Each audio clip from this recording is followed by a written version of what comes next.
Kwa mada yangu sehemu ya kwanza ni muundo. Nitatumia muda mdogo. Muundo mnaojua, muundo wa uongozi kwenye elimu watu wazima, elimu ya rasmi ni kama inavyoonekana. Kwenye wizara tuna wenzetu Wizara ya Elimu na sisi TAMISEMI.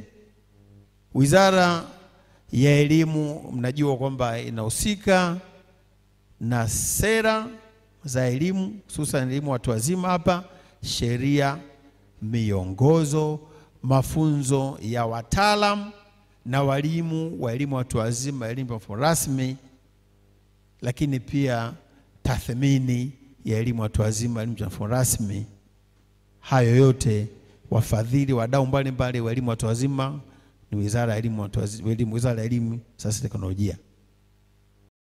Lakini upande wetu elimu wa ofisi ya Rais TAMISEMI ni utawala, uongozi, kumiliki vituo vya elimu watu wazima vyote viko kwetu.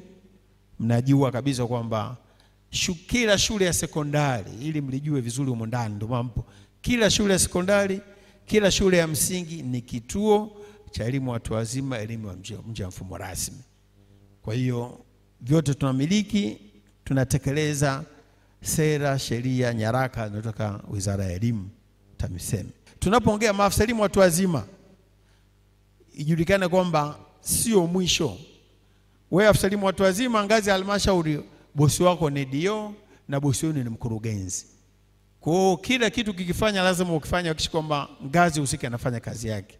Vile vile ukiwa mkoani usione kama afisa elimu watu wazima mkoa ndio mwisho. Bosi wako ni RIO, ni RAS, ndio mambo yanaenda. Kwa hiyo nalo lijulike kwenye muundo huu.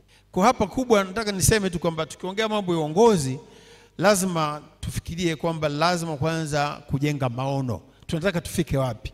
Wewe umekuwa DO, umekuwa afisa elimu watu wazima, unataka nini kitokee katika eneo lako? Unajenga maono gani?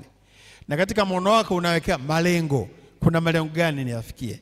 Misingi ya uongozi na utawala bora katika ofisi, shule na kituo cha kisomo. Kwa mfano tunasema ushirikishwaji. Tujiulize wewe katika uongozi wako unashirikisha kwa kiasi gani? Ili uwe utawala bora lazima ushirikishe, na mfano tumetoa jinsi watu wanavyoshirikishana. Tuna utawala wa sheria. Katika eneo lako, ofisi yako, utawala wa sheria unatumika kiasi gani? Ikiwa ofisi, shule, kituo, kwa hiyo utaona kwamba sera unazijua, sheria unazijua, kanuni, taratibu na miongozo lazima uitumie ili uwe kiongozi bora. Uwazi. Je, kwa kiasi gani uwazi unatumika kwenye uongozi wako? Unapotoa maamuzi yako kwa kiasi gani unawashirikisha wenzako wanajua kila kitu? Kutoa huduma kwa wakati mwafaka. Je, wewe katika ofisi yako unatoa huduma kwa wakati au mpaka ukumbushwe, mpaka foleni iwe kubwa zaidi? Kufikia maamuzi kwa pamoja. Je, maamuzi unafikia kwa pamoja au wenzako wanakushangaa tu unavyofanya mambo bila kushirikishwa? Kutumia rasilimali za ofisi, kituo, kufikia malengo ya ofisi, kituo, shule. Kwa rasilimali zinatumikaje? Wenzako wanajua, mnashirikishana. Uwajibikaji. Uwajibikaji tumeelezea hapo ni kuwa tayari kujibu, kubeba dhamana, kutoa maelezo kwa wadau juu ya maamuzi au matendo uliyofanya. Je, wewe unawajibika kwenye ofisi yako? Usawa. Je, wewe kama kiongozi usawa upo kwenye ofisi yako? Maridhiano. Kwenye ofisi yenu mna maridhiano? Kukubaliana, amani, umoja, upendo, salama kwenye ofisi yako ipo? Uadilifu. Wewe ni mwadilifu. Ili uwe kiongozi bora unatakiwa uwe mwadilifu, kutenda haki na kufanya kazi kwa kuzingatia sheria, kanuni.